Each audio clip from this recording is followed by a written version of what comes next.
কেউ যখন নিজেকে মুসলিম বলে দাবি করে, তখন আল্লাহর কোনো বিধান আসলে, আল্লাহর কোনো আইন তার সামনে আসলে সেটা মানবো কি মানবো না এমন কথা বলার তার সুযোগ নাই, মানতেই তাকে হবে। আওয়াজ করে বলেন ঠিক কিনা? এই আয়াতের পরেই আল্লাহ বলছেন, ওয়ামা কানা লি মুমিনিন ওয়ালা মুমিনাতিন ইযা কাদাল্লাহু ওয়া রাসূলুহু আমরান আন ইয়াকুনা লাহুমুল খিয়ারাতু মিন আমরিহিম। আল্লাহর পক্ষ থেকে কোনো বিশ্বাসী নারী পুরুষের সামনে যখন কোনো বিধান আসে, কোনো আইন আসে, তখন সে আইন সে মানবে না এমন কোনো অপশন তার নাই। মানলেও হবে, না মানলেও হবে এমন কোনো অপশন আছে নাকি বলেন?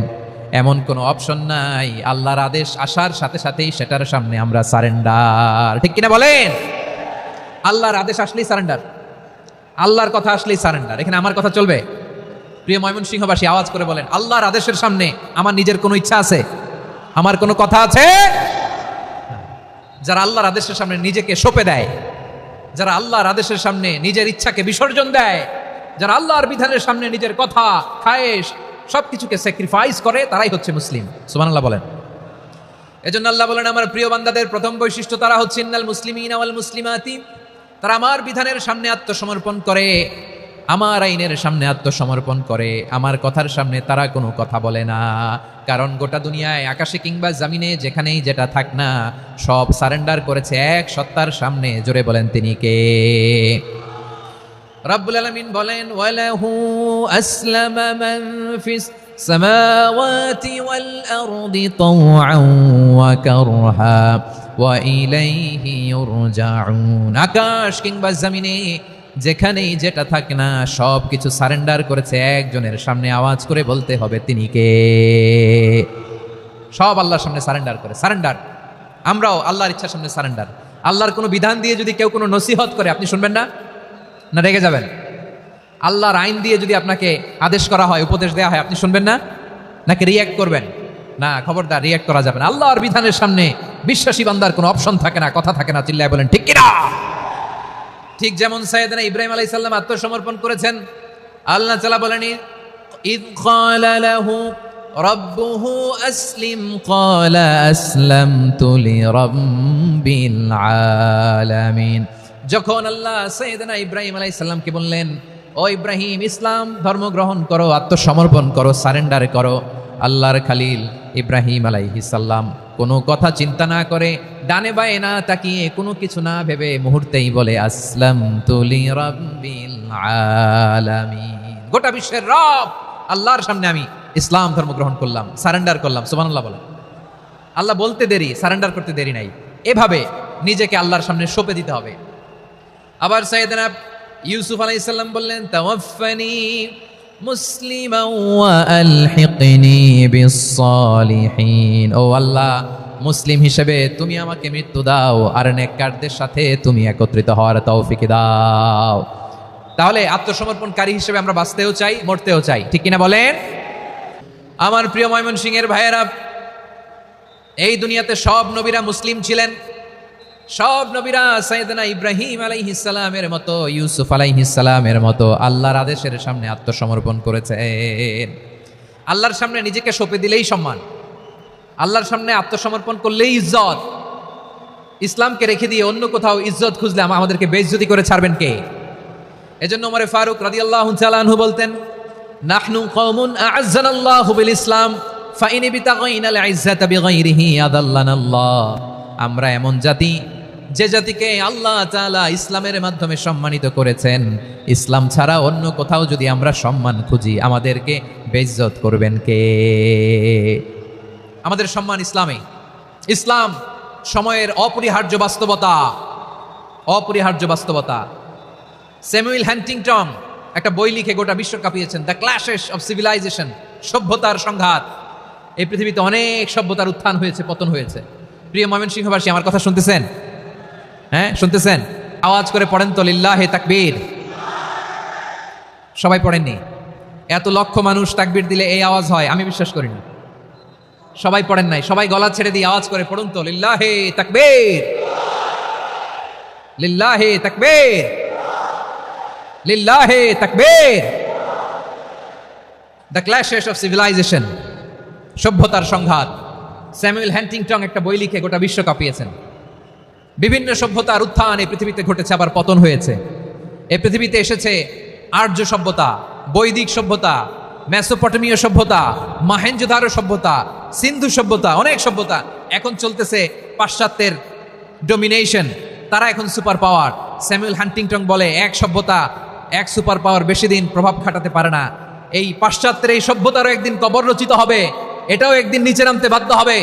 এরপরে এমন এক সভ্যতা দাঁড়াবে যে সভ্যতার পতাকার মধ্যে থাকবে লেখা লা ইলাহা ইল্লাল্লাহ। ওই সভ্যতার পতন পৃথিবীর কেউ করতে পারবে না। চিল্লায় বলেন ঠিক কিনা? এজন্য আল্লাহর হাবিব বলেন 6টি মৌলিক কর্মসূচির সারমর্ম হলো ইসলাম। আওয়াজ করে বলেন তো কয়টি? হাদিসে জিবরিলে সাইয়েদনা জিবরিল আলাইহিস সালাম বিশ্বনবীকে বললেন, ও নবী আপনি বলেন তো ইসলাম কি? ইয়া মুহাম্মদ আখবিরনি আনিল ইসলাম। ইসলাম কারে বলে আপনি বলেন।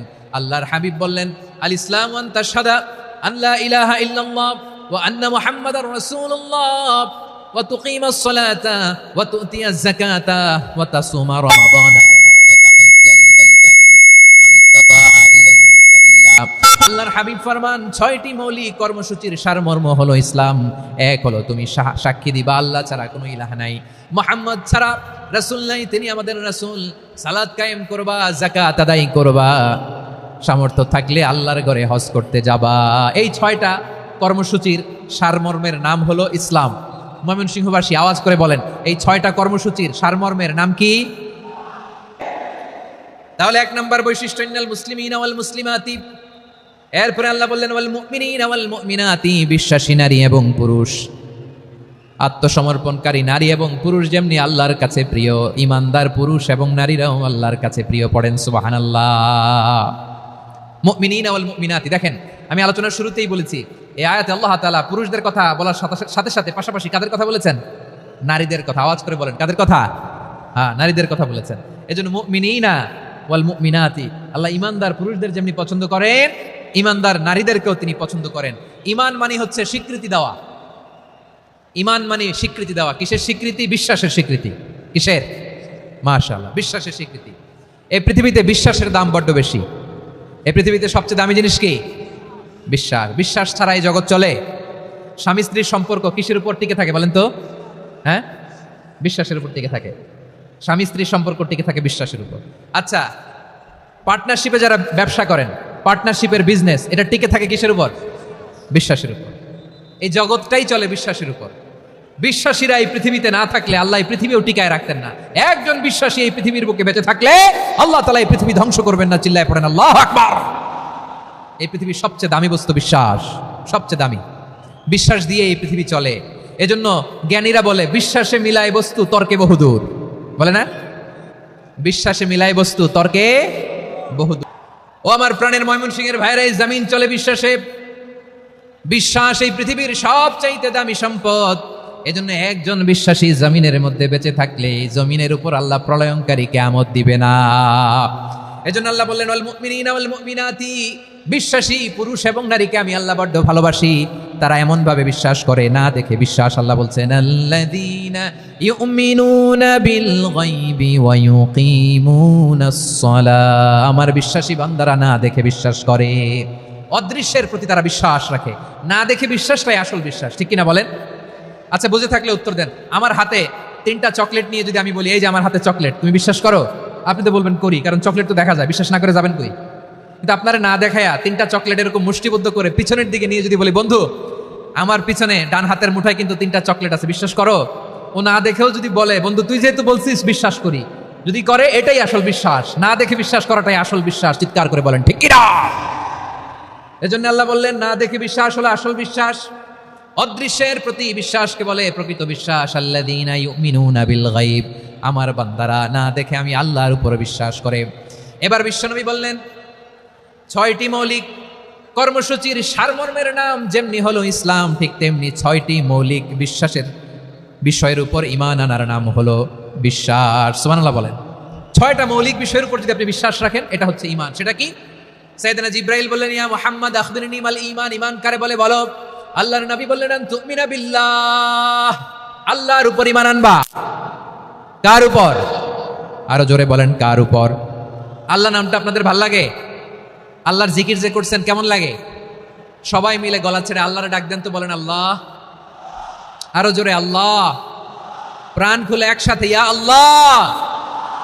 আল্লাহ নাম যতই জপি ততই মধুর লাগে, নামে এত মধু থাকে কে জানি তো আগে। আল্লাহ নাম যতই জপি, ও নাম জপে প্রিয়তম, ও নামে জপে মজনু সম, ওই নামে পাপিয়া গাহে হৃদয় গোলাপে বাগে। আল্লাহ নাম যতই জপি। সুবহানাল্লাহ বলেন। আল্লাহর নাম এত মধুমাখা নাম, এত জাদুমাখা নাম, সব নবীরা এই নামের জিকির করেছেন, সব আল্লাহর ওলিরা এই নামটি জপেছেন। এজন্য এই নাম জপলে হৃদয় শান্ত করে দেয় কে? এজন্য আওয়াজ করে আল্লাহরে আবারও ডেকে বলেন ইয়া আল্লাহ। বিশ্বনবী বললেন ইমান মানি আন তুমিনা বিল্লাহ, আল্লাহর উপর ঈমান আনবা, ওয়া মালাইকাতিহি ফেরেশতাদের উপর ঈমান আনবা, ওয়া কুতুবিহি আল্লাহর পাঠানো কিতাবের উপর ঈমান আনবা, ওয়া রুসুলিহি রাসূলের উপর ঈমান আনবা, ওয়াল ইয়াউমিল আখিরি শেষ বিচারের প্রতি ঈমান আনবা, ওয়া তুমিনা বিল কদরি খাইরিহি ওয়া শাররিহি আল্লাহর দেয়া তাকদীরের উপর ঈমান আনবা। ঠিক কিনা বলেন? তাহলে এই 6টা মৌলিক বিষয়ের উপর বিশ্বাসকে বলে ঈমান। আল্লাহ ওই ঈমানদারদেরকে পছন্দ করে যাদের ঈমান এরকম মজবুত। আল্লাহ বললেন ওয়াল মুমিনিনা ওয়াল মুমিনাতি, ঈমানদার পুরুষ এবং নারীরাও আমার কাছে বড্ড প্রিয়। তাহলে আমার প্রিয় ভাইয়েরা, ইসলাম যেমনি বুঝেছেন সারেন্ডার, ঈমান মানে হচ্ছে বিশ্বাস, বিশ্বাসের স্বীকৃতি। এই বিশ্বাস না থাকলে ওই মানুষের কোনো দাম নাই। ঈমান ছাড়া নেক আমলের কোনো দাম নাই। ঈমান হলো সংখ্যার মতো, নেক আমল হলো শূন্যের মতো। বুঝে থাকলে উত্তর দেন, ঈমান কিসের মতো? কথা বলে না, বুঝে নাই বোধহয়। ঈমান কিসের মতো? সংখ্যা। আর নেক আমল শূন্য। আচ্ছা, আপনি ঈমান আনেন না, ঈমান ছাড়া খালি নেক আমল, তাহাজ্জুদ, নামাজ, রোজা, জিকির, আজকার, এক এক ইবাদতের কারণে খালি শূন্য পাইতেছেন। শূন্য পেতে পেতে পেতে পেতে হাজারটা শূন্য, এটার কোনো দাম আছে? কথা কয় না, দাম আছে। কিন্তু আপনি ঈমান আনার পর একটা সংখ্যা পেয়ে গেলেন 1। এবার নেক আমল করলেই একের পাশে শূন্য বসে গেলে কত হয়? 10। এবার আবার দান করলেন, আরেকটা শূন্য পাইছেন, কত হইছে? এবার আল্লাহর কোরআনের তেলাওয়াত করলেন, আরেক শূন্য, কত হইছে? এবার জিকির করলেন, আরেক শূন্য, কত হইছে? আবার ভালো কাজ করলেন, আরেক শূন্য, কত হইছে? এখন যত সৎকর্ম নেক আমল করেন, শূন্য যত বাড়ে, এটার দাম আছে না নাই? এজন্য আমার প্রিয় ভাইয়েরা, ঈমানের দাম সবচেয়ে বেশি। ঈমান হলো সফলতার মাপকাঠি। টাকা যার বেশি সে সফল নয়, এই সমাজে দাপট যার বেশি সে সফল নয়, এই সমাজে খ্যাতি যার বেশি সে সফল নয়, যার হৃদয় ঈমান আছে, বিশ্বাস আছে, সেই সফল। ঠিক কিনা? এজন্য রব্বুল আলামিন বলেন কদ আফলাহাল মুমিনুনাল্লাযীনা হুম ফি সলাতিহিম খাশিউন, সফল হয়েছে তারা, ঈমান এনেছে যারা। আমার প্রিয় ভাইয়েরা, এই ঈমান হলো সফলতার মাপকাঠি। এই ঈমান হলো বিজয়ের পূর্ব শর্ত। ইসলামের বিজয় আমরা বাংলাদেশে চাই কি চাই না? আওয়াজ করে বলেন। রব্বুল আলামিন বলেন ওয়ালা তাহিনু ওয়ালা তাহজানু ওয়া আনতুমুল আ'লাউনা ইন কুনতুম মুমিনিন। তোমরা চিন্তিত হয়ো না, ভেঙে পড়ো না, হতাশ হয়ো না, চিন্তিত হয়ো না, তোমাদেরই বিজয় হবে যদি তোমরা মুমিন হও। ঠিক কিনা বলেন? আপনারা কি অত্যাচার, আযাব, জুলুম দেখে ভয় পান? হ্যাঁ, নবীদের উপর অত্যাচার ছিল কি ছিল না? সাহাবাদের উপর ছিল কি ছিল না? এজন্য কোনো অত্যাচার, হুমকি, দামকি, জেল, জরিমানা মুমিনকে তার ঈমানের রাস্তা থেকে এক বিন্দু পরিমাণ পেছনে হটাতে পারে না। চিল্লায় বলো ঠিক কিনা? আমরা জেনে বুঝেই এই রাস্তায় এসেছি, এই রাস্তা থেকে আমাদেরকে কেউ পেছনে সরাতে পারবে না। চিৎকার করে বলেন ঠিক কিনা? আল্লাহ আমাদেরকে সুসংবাদ দেন ওয়ালা তাহিনু ওয়ালা তাহজানু ওয়া আনতুমুল আ'লাউনা ইন কুনতুম মুমিনিন। হতাশ হয়ো না, নিরাশ হয়ো না, ভেঙে পড়ো না, তোমাদেরই বিজয় হবে যদি তোমরা মুমিন হও। এজন্য ঈমানের পথে আমরা থাকতে চাই কি চাই না? ঈমানের পথে অবিচল থেকে আমার মরণ যেন হয়। সবাই পড়েন আমিন। ঈমানের পথে অবিচল থেকে আমার মরণ যেন হয়। তোমারই কাছে মিনতি আমার, তোমারই কাছে মিনতি আমার, মহামহিম দয়াময়। ঈমানের পথে অবিচল থেকে আমার মরণ যেন হয়। পড়েন আমিন। তাহলে ইন্নাল মুসলিমিনা ওয়াল মুসলিমাতি, আল্লাহ বলে যে নারী এবং পুরুষ আমি আল্লাহর বিধানের সামনে আত্মসমর্পণ করে তাদের আমি ভালোবাসি। আবার যে নারী এবং পুরুষ আমার উপর আখিরাতের উপর নবীর উপর বিশ্বাস স্থাপন করে তাদেরকে আমি ভালোবাসি। বিশ্বাস হলো সবচাইতে দামি, ঠিক কি না? তাহলে মুসলিমিন মুসলিমাত গেল, মুমিনিন মুমিনাত গেল। এরপরে আল্লাহ তাআলা বলেন ওয়াল কানিতিনা ওয়াল কানিতাত, অনুগত নারী ও পুরুষ, অনুগত, obedient to Allah, they present their highest loyalty to Allah, যারা আল্লাহর সামনে নিজেদের আনুগত্যের সর্বোচ্চ নমুনা পেশ করে, যারা আল্লাহর সামনে অনুগত হয়ে অটল থাকে, আল্লাহর আনুগত্যে নিজেকে যারা পেশ করে তাদেরকে বলে কানিতিন কানিতাত, অনুগত বান্দা এবং বান্দি, অনুগত পুরুষ এবং নারী। কি ভাইরা থামবেন না আপনারা? না মুনাজাত দিয়ে দিই নাকি? মুনাজাত দিয়ে দিই। থামবে না তো? ওনারা তো নিয়ত করেই ফেলছে থামবে না। আমারে উঠানোর আগ পর্যন্ত থামবে না। রোজা রেখে 1টা ঘন্টা এরকম ধাক্কাধাক্কি করলে হবে? হবে? হ্যাঁ, জায়গা না পেলে আস্তে আস্তে সরে যাবেন, চলে যাবেন। একে অপরকে কষ্ট দেওয়া ঠিক হচ্ছে না প্রিয় ভাইরা, একটু থামেন, আমার কথা আলোচনাটা শেষ করতে দেন।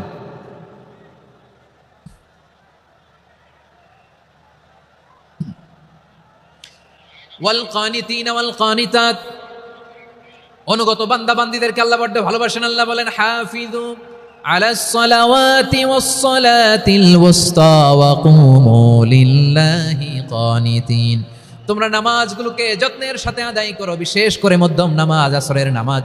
আর আমি আল্লাহর সামনে যখন দাঁড়াবা, আমি আল্লাহর সামনে যখন দাঁড়াবা অনুগত হয়ে দাঁড়াবা। আল্লাহর সামনে নামাজে যখন দাঁড়াবো অনুগত হয়ে দাঁড়াবো। অনুগত, আনুগত্যের সর্বোচ্চ টুকুন আমরা আল্লাহর সামনে পেশ করব। কেমন করে নিজের আনুগত্য প্রকাশ করতে হয় প্রিয় ভাইরা, আসুন বিষ্ণু ঈসা ইসলামের জীবনী থেকে দেখি। আল্লাহর হাবিব রাহমাতাল লিল আলামিন কেমন করে তিনি আল্লাহর সামনে আনুগত্য পেশ করতেন। আম্মা জানা আয়েশা রাদিয়াল্লাহু তাআলা আনহা বলেন, কানা ইয়াকুমু মিনাল লাইলি হাত্তা তাতাফাত্তারা কদামা, আমার নবী তাহাজ্জুদের জায়নামাজে যখন দাঁড়াতেন, এত লম্বা সময় দাঁড়িয়ে দাঁড়িয়ে তিনি কিয়াম করতেন, কেরাত পড়তেন। দাঁড়িয়ে থাকতে থাকতে থাকতে থাকতে আমার নবীর বরকতপূর্ণ, আমার নবীর মোবারক পা দুটো এরকম ফুলে যেত। আমার নবীর পাগুলো ফুলে যেত দাঁড়িয়ে থাকতে থাকতে, বিষ্ণু ঈসা ইসলামের পা ফুলে যেত। আম্মা জানা আয়েশা এটা খেয়াল করতেন। খেয়াল করে বলতেন, ইয়া রাসূলুল্লাহ কদ গফারাল্লাহু লাকা মা তাকদ্দামা মিন যামবিকা ওয়া মা তাআখার, ও নবী নিজের দেহের উপর কেন এত কষ্ট দেন? কেন রাত জেগে এরকম তাহাজ্জুদের জায়নামাজে দাঁড়িয়ে থাকতে থাকতে পা দুটো আপনার ফুলে যায়, কেন কষ্ট করেন? আল্লাহ কি বলে নাই, ও নবী আপনার আগের গুনাহ মাফ, পরের গুনাহ মাফ? আসলে বিশ্বনবীর কোনো গুনাহই নাই, নবীরা মাসুম হয়, নিষ্পাপ হয়। তারপরে বিশ্বনবীর মর্যাদা স্ট্যাটাস বোঝানোর জন্য আল্লাহ বলেন, নবী আপনার আগের পরের সব গুনাহ আমি আল্লাহ মাফ করে দিলাম। আম্মা জানা এসে বলে, না নবী, আগের গুনাহ মাফ, পরের গুনাহ মাফ, আপনি মাসুম নিষ্পাপ, তারপরেও তাহাজ্জুদের জায়নামাজে কেন এত কষ্ট করেন? বিশ্বনবী জবাবে বলেন, আফালা উহিব্বু আন আকুনা আবেদান শাকুরা, ও আয়েশা আমি কি শুকরগুজার বান্দা হব না? আমি কি শুকরগুজার হব না? আল্লাহ আমার সব মাফ করে দিয়েছে, ঠিক আছে, আমার গুনাহ নাই, ঠিক আছে, কিন্তু আল্লাহর নাজ নেয়ামত ছাড়া তো এক মুহূর্ত আমার পক্ষে বেঁচে থাকা সম্ভব না। সে আল্লাহর নেয়ামতের শুকরিয়া হিসাবে আমার কি শুকরগুজার হওয়া উচিত না? আফালা উহিব্বু আন আকুনা আবেদান শাকুরা, আমি কি শুকরগুজার বান্দা হব না? ও আমার ভাইরা, বিশ্বনবী ঠিক এমন ভাবে আনুগত্যের নমুনা দেখাতেন।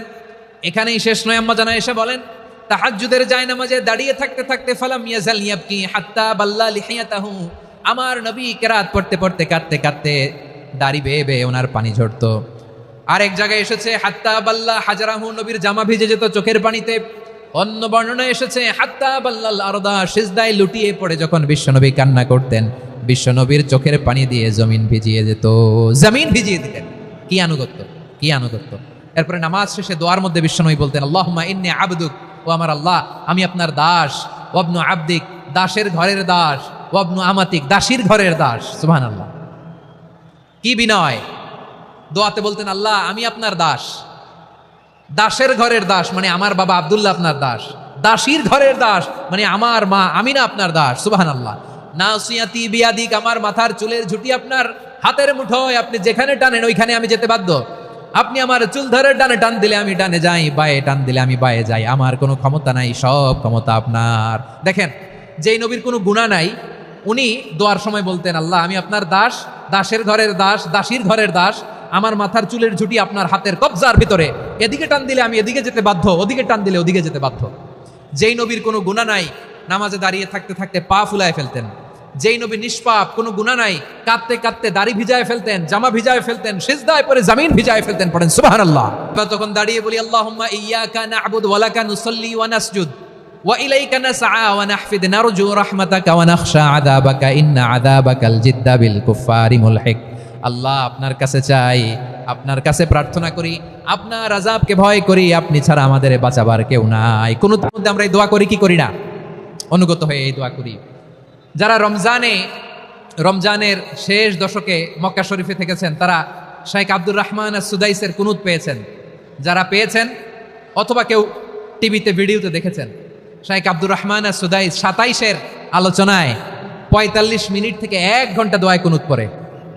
আল্লাহুম্মা হাদিনা ফিমান হাদাইত ওয়া আফিনা ফিমান আফাইত ওয়া তাওয়াল্লানা ফিমান তাওয়াল্লাইত ওয়া বারিক লানা ফিমা আতাইত ওয়া কিনা ওয়াসরিফ আন্না বিরহমাতিকা শাররা মা কাদাইত ফাইন্নাকা তাকদি বিল হাক্কি ওয়া লা ইয়াকদা আলাইক।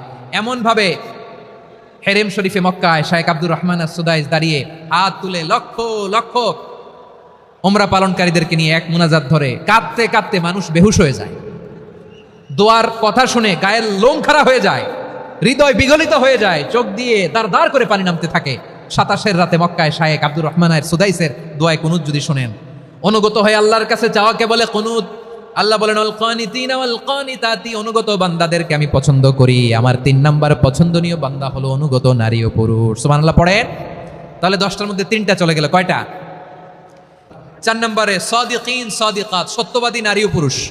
সত্যবাদী নারী ও পুরুষ। ইসলাম আমাদেরকে সত্যবাদী হতে বলে। কি বলে? সত্যবাদী হতে বলে। মিথ্যা বলতে নিষেধ করে, কারণ মিথ্যা সবচেয়ে বড় পাপ, সব পাপের বাপ। সব পাপের বড় পাপ হচ্ছে মিথ্যা। একটা মিথ্যা বললে ওইটারে ঢাকতে আরো 10টা মিথ্যা বলা লাগে, ওইটারে গোজামিল দিতে আরো 30টা মিথ্যা বলা লাগে। কি লাগে না? আর কোনোদিন মিথ্যা বলবেন? মিথ্যার সাথে আমাদের সম্পর্ক নাই। আওয়াজ করে বলেন, মিথ্যার সাথে আমাদের সম্পর্ক নাই। কিন্তু আমাদের সমাজে মিথ্যা আছে না নাই? হ্যাঁ, রব্বুল আলামিন বলেন ওমান আসদাকু মিনাল্লাহি হাদিসা, আল্লাহর চাইতে সত্যবাদী আর কেউ আছে নাকি বলেন? আল্লাহর চাইতে বেশি সত্যবাদী কেউ আছে? নাই, নাই। আবার বিশ্বনবীকে আল্লাহ বলেন কুল সাদাকাল্লাহ, ও নবী আপনি বলেন আল্লাহ সত্য বলেছেন। সাদাকাল্লাহ মানে সত্য বলেছেন, আল্লাহ সত্য বলেছেন। এই আদেশটি আল্লাহ তাআলা বিশ্বনবীকে দিয়ে বললেন কুল সাদাকাল্লাহ, ও নবী আপনি বলে দেন আল্লাহ সত্য বলেছেন। এই জন্য আল্লাহর বাণী তেলাওয়াত করার পরে কারি সাহেবরা দেখবেন পড়ে সাদাকাল্লাহুল আযীম। কোরআন তেলাওয়াতের পরে কারি সাহেবরা বলে না সাদাকাল্লাহুল আযীম, এর কারণ আল্লাহ তাআলা কোরআনেই বলেছেন কুল সাদাকাল্লাহ, হে নবী আপনি বলুন আল্লাহ সত্য বলেছেন। এজন্য আল্লাহর বাণী তেলাওয়াতের পরে কারীরা বলে সাদাকাল্লাহুল আযীম, মহান আল্লাহ তাআলা তিনি সত্য বলেছেন। এটা বলা আবশ্যক না, সুন্নাতও না, এটা জায়েজ, চাইলে বলা যায়। তার মানে আল্লাহ তাআলা সত্যবাদী, আমার নবীও ছিলেন সত্যবাদী, আল্লাহর হাবিব ছিলেন as-সাদিকাল আমিন, সত্যবাদী আমানতদার। আমার নবীর চাইতে বেশি আমানতদার মক্কায় কেউ ছিল না, আল্লাহর হাবিবের চাইতে বেশি আমানতদার কেউ ছিল না, তার চাইতে সত্যবাদী কেউ ছিল না।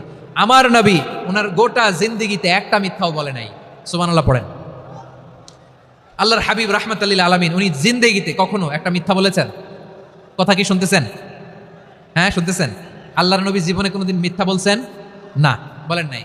যখন আকাশ থেকে আয়াত নাজিল হলো আনজির আশিরাতাকাল আকরাবিন, ও নবী আপনি নিকটাত্মীয়দের সতর্ক করেন, দাওয়াত দেন। আল্লাহর নবী সাফা পাহাড়ের চূড়ায় চলে গেলেন, ডাক দিলেন, সবাইরে বললেন ও আমার জ্ঞাতি গোষ্ঠীর লোকেরা, আমি যদি বলি এই পাহাড়ের পেছনে একদল ঘোর সওয়ার তোমাদের উপর আক্রমণ করবার জন্য, অ্যাটাক করার জন্য অপেক্ষা করছে, তোমরা আমার কথা বিশ্বাস করবে নাকি? এলাকার লোকেরা বলল অবশ্যই বিশ্বাস করব। বিশ্বনবী বললেন আমি যদি বলি পাহাড়ের পেছনে একদল ঘোড়সাওয়ার তোমাদেরকে অ্যাটাক করবে, বিশ্বাস করবা? আকুনতুম মুসাদ্দিকিয়া? এলাকার লোকেরা বলল অবশ্যই বিশ্বাস করব, কারণ মা জাররাবনা আলাইকা ইল্লা সিদকা, মুহাম্মদ আমরা জীবনে তো কোনোদিন তোমার মিথ্যা বলতে শুনি নাই, তো তুমি যাই বলবা তাই বিশ্বাস করব। We have never ever experienced a single lie from you, আমাদের জীবনে একটাও মিথ্যা কথা তোমার জীবনে তোমার মুখ দিয়ে বলতে শুনি নাই। সুবহানাল্লাহ পড়েন। এই ময়মনসিংহের কোনো ছেলে এখানে যদি দাঁড়ায় স্টেজের মধ্যে, সবাই বলবে এই ছেলেটা এত ভালো, এর জীবনে একটা মিথ্যা আমরা শুনি নাই। এরকম কোনো ছেলে পাওয়া যাবে? হ্যাঁ, ঝামেলায় পড়ে, পেশালে পড়ে, যেই কোনোভাবে আমরা কখনো না কখনো কোনো মিথ্যা বলে ফেলছি, ঠিক কিনা বলেন? আল্লাহ মাফ করুক। কিন্তু বিশ্বনবী সাফা পাহাড়ের চূড়ায় যখন বললেন আমি যদি বলি একদল তোমাদের অ্যাটাক করবে, মানবা? বিশ্বাস করবা? সবাই বলে করবো, কারণ আমরা জীবনে তোমার মিথ্যা বলতে শুনি নাই। সুবহানাল্লাহ কইবেন না? পুরো এলাকাবাসী যদি এই কথাটা বলে, এই কথাটা একজন মানুষের জন্য কত বড় সার্টিফিকেট আপনি কল্পনা করতে পারেন? আমার নবী ওনার গোটা জিন্দিগিতে একটা মিথ্যা বলে নাই। আওয়াজ করে বলেন আল্লাহু আকবার। তার মানে আমার আল্লাহ সত্যবাদী, আমার নবীও ছিলেন সত্যবাদী, আমাদেরকেও তিনি সত্যবাদীদের সাথে মিশতে বলেছেন। রব্বুল আলামিন বলেন, ইয়া আইয়ুহাল্লাযীনা আমানু কুনু মা'আস সাদিকিন, ওহে বিশ্বাসীরা, মিথ্যাবাদীদের সাথে তোমরা মিশো না, সত্যবাদীদের সাথে থাকো। সুবহানাল্লাহ বলেন। এবার বলেন আমরা কাদের সাথে থাকবো? মিথ্যাবাদীদের সাথে না সত্যবাদী? আমরা বন্ধু বানাবো কাদের? মিথ্যাবাদীদের না সত্যবাদীদের? আমরা সাপোর্ট করব কাদের? মিথ্যাবাদীদের না সত্যবাদীদের? মনে থাকবে ইনশাআল্লাহ, বলেন সবাই। আবার আল্লাহর হাবিব বলেন, আলাইকুম বিসসিদকি ফা ইন্নাস সিদকা ইয়াহদি ইলাল বিররি ওয়া ইন্নাল বিররা ইয়াহদি ইলাল জান্নাত। তোমাদের উচিত সত্যাশ্রয়ী হওয়া, কারণ সত্য মানুষকে পুণ্যের পথ দেখায় আর পুণ্য মানুষকে জান্নাতের পথ দেখায়। ওয়া ইয়াকুমুল কাযিবা, তোমাদের উচিত মিথ্যা থেকে বেঁচে থাকা। ফা ইন্নাল কাযিবা ইয়াহদি ইলাল ফুজুর, মিথ্যা মানুষকে পাপের পথ দেখায়। ওয়া ইন্নাল ফুজুরা ইয়াহদি ইলান নার, পাপ মানুষকে জাহান্নামের পথ দেখায়। ঠিক কিনা বলেন? সত্য পুণ্যের পথ দেখায়, পুণ্য জান্নাতের পথ দেখায়, মিথ্যা পাপের পথ দেখায়, পাপ জাহান্নামের পথ দেখায়। রাস্তা দুইটা, ডানে আর বায়ে। ডানের রাস্তা চলে গেছে জান্নাতুল ফেরদাউসে, বায়েরটা চলে গেছে জাহান্নামে। এবার দ্য ডিসিশন ইজ ইয়োর, সিদ্ধান্ত আপনার, আপনি কোন রাস্তায় চলবেন, ডানে না বায়ে? আওয়াজ করে, ডানে না বায়ে? এজন্য আল্লাহ বলেন, সাদিকিনা ওয়াস সাদিকাতি, সত্যবাদী নারী ও পুরুষকে আমি বড্ড পছন্দ করি। কয়টা গেল? চারটা চলে গেল। 5 নম্বরে আল্লাহ বললেন, ওয়াস সাবিরিনা ওয়াস সাবিরাতি, ধৈর্যশীল নারী এবং পুরুষদেরকে আমি পছন্দ করি। আল্লাহু আকবার। মুসলিমিনা মুসলিমাতি, মুমিনিনা মুমিনাতি, কানিতিনা কানিতাতি, সাদিকিনা সাদিকাতি। এবার আসছে সাবিরিনা সাবিরাতি, ওয়াস সাবিরিনা ওয়াস সাবিরাত, ধৈর্যশীল। আমরা ধৈর্যশীল হতে চাই কি চাই না? আপনাদের ধৈর্য আছে? হ্যাঁ আছে। বিপদে ধৈর্য ধারণ করতে পারেন? আল্লাহ তাআলা তুমি আমার ভাইদেরকে ধৈর্য দাও, বলেন আমিন। ধৈর্য ধারণ করার শক্তি দাও গো মেহেরবান, আমায় দাও গো মেহেরবান, পড়েন আমিন। ধৈর্য ধারণ করার শক্তি দাও গো মেহেরবান, আমায় দাও গো মেহেরবান।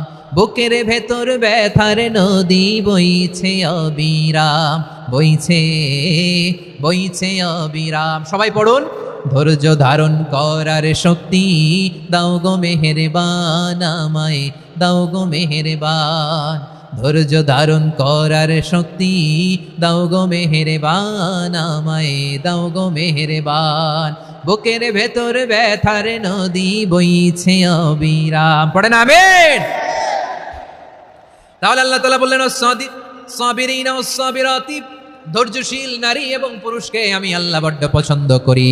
ওয়াস্তাঈনু বিস-সাবরি ওয়াস-সালাহ ওয়া ইন্নাহা লাকাবীরাতুন ইল্লা আলাল খাশিঈন। আল্লাহ বলে, যখন বিপদে পড়বা সালাত এবং সবর দিয়ে আমার কাছে সাহায্য চাইবা। বিপদ আসলেই রাহমাতাল লিল আলামিন জায়নামাজে দাঁড়ায় যেতেন। আমরা বিপদ আসলে কি করি? হাই হুতাশ, ফেসবুকে স্ট্যাটাস দেই, ঠিক কিনা? ফেসবুকে শেয়ার দেই। বিপদ আসলে বন্ধুর সাথে শেয়ার দেওয়ার আগে, নিজের স্ত্রীর সাথে শেয়ার দেওয়ার আগে, ফেসবুকে শেয়ার দেওয়ার আগে শেয়ার করবো কার সাথে? আল্লাহর সাথে। কারণ আপনার বিপদ থেকে আপনার কেউ উদ্ধার করতে পারে না, একজন সত্তা ছাড়া। চিল্লায় বলতে হবে, তিনি কে? সে আল্লাহ বলেন, গোলাম বিপদে ধৈর্য ধারণ করো।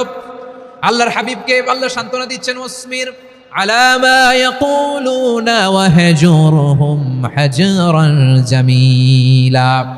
ও নবী, ওরা যা বলে মন খারাপ করবেন না, মন ভাঙবেন না, ধৈর্য ধারণ করুন। ওয়াহজুরহুম হাজরান জামিলা, তাদেরকে সুন্দরভাবে ইগনোর করুন।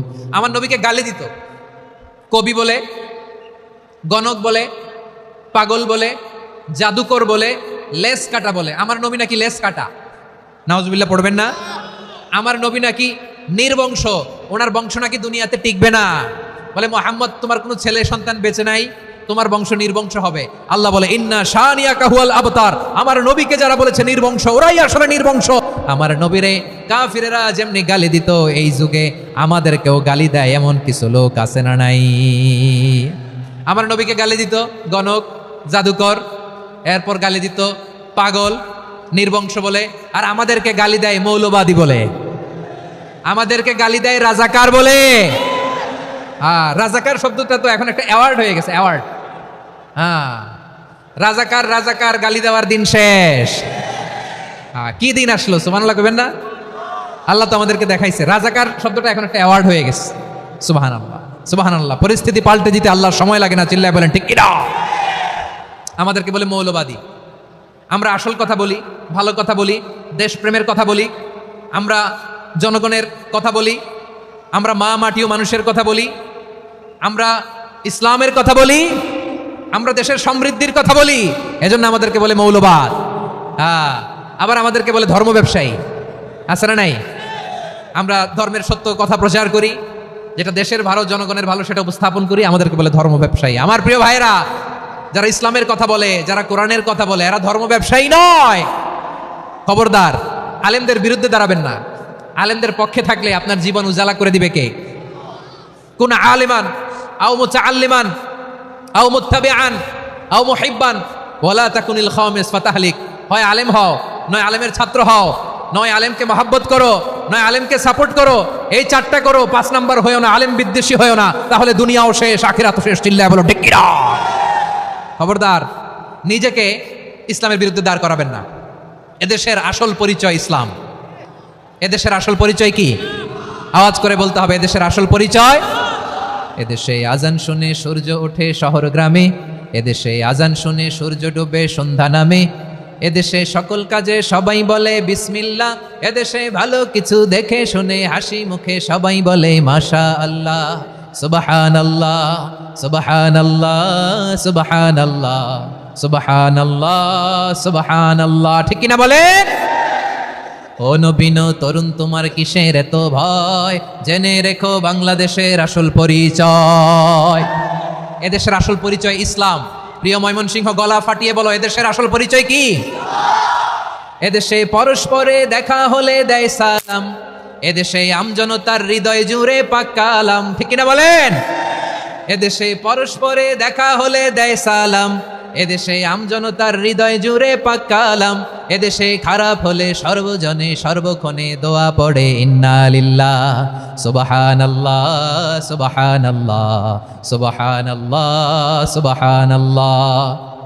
এদেশে আজান শুনে সূর্য ওঠে শহর গ্রামে, এদেশে আজান শুনে সূর্য ডুবে সন্ধ্যা নামে, এদেশে সকল কাজে সবাই বলে বিসমিল্লাহ, এদেশে ভালো কিছু দেখে শুনে হাসি মুখে সবাই বলে মাশা আল্লাহ, সুবহানাল্লাহ। সবাই পড়েন সুবহানাল্লাহ, সুবহানাল্লাহ, সুবহানাল্লাহ, সুবহানাল্লাহ, সুবহানাল্লাহ, সুবহানাল্লাহ, সুবহানাল্লাহ, সুবহানাল্লাহ।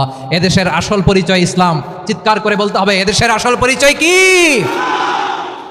এজন্য রব্বুল আলামিন বলেন, ওয়াসবির আলা মা ইয়াকুলুনা ওয়াহজুরহুম হাজরান জামিলা। ও নবী, ধৈর্য ধারণ করেন, ওরা যাই বলুক আপনি মন খারাপ করবেন না, ওদেরকে আপনি ইগনোর করেন, ওদেরকে দাম দেওয়ার দরকার নাই। ধৈর্যই আমাদের শক্তি, ধৈর্যই আমাদের সম্বল। ঠিক কিনা?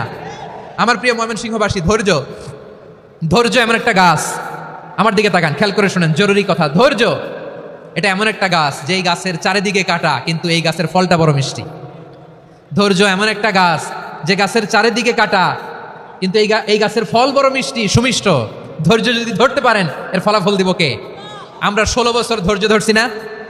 এই ফলাফল আমাদেরকে আরশের উপর থেকে দান করেছে কে? বিপদ আসবে, জুলুম আসবে, একটু ধৈর্য ধারণ করবেন, ফলাফল পেয়ে যাবেন। ঠিক কিনা বলেন? এজন্য আল্লাহ বলেন, সাবিরিনা সাবিরাতি, ধৈর্যশীল বান্দা বান্দীদেরকে আমি বড্ড পছন্দ করি। ওয়ালা নাবলুওয়ান্নাকুম বিশাইইম মিনাল খাউফি ওয়াল জু'i ওয়া নাকসিম মিনাল আমওয়ালি ওয়াল আনফুসি ওয়াস সামারাত ওয়া বাশশিরিস সাবিরিন। আল্লাহ বলে, এই জমিনে আমি ভয় দিয়ে, ক্ষুধা দিয়ে, জানমালের হানি দিয়ে, সম্পদ হানি দিয়ে তোমাদেরকে পরীক্ষা করব। এই পরীক্ষায় সফল হবে তারা, ধৈর্য ধারণ করেছে যারা। ইন্নাল্লাহা মা'আস সাবিরিন, ধৈর্য ধারণকারীদের সাথে আল্লাহ আছে। ধৈর্য ধরতে হবে, ধৈর্য ধরতে হবে। ধৈর্য এমন গাছ, যে গাছের চারিদিকে কাটা, ফলটা বড় মিষ্টি। বিশ্বনবী বলেন, আজাবান লি আমরিল মুমিন আন্না আমরাহু কুল্লাহু লাহু খাইর ওয়া লাইসা যালিকা ইল্লা লিল মুমিন ফাইন আসাবাতহু সাররাউ শাকারা ফাকানা খাইরাল্লাহ ওয়া ইন আসাবাতহু দাররাউ সাবারা ফাকানা খাইরাল্লাহ। বিশ্বনবী বলেন, এই যে ইমানদারদের ব্যাপারটাই আলাদা, ব্যাপারটাই আলাদা। এটা ইমানদার ছাড়া অন্য কেউ এই বরকত পায় না। কি বরকত? ফাইনা সাবাথু সাররাউ শাকারা, ইমানদাররা ভালো অবস্থায় থাকলে শুকরিয়া করে, এটা তার জন্য ভালো। শুকরিয়া করলে সওয়াব আছে না নাই? মুমিনরা বিপদে পড়লে ধৈর্য ধরে। আচ্ছা বলেন তো, ধৈর্য ধরলেও সওয়াব আছে না নাই?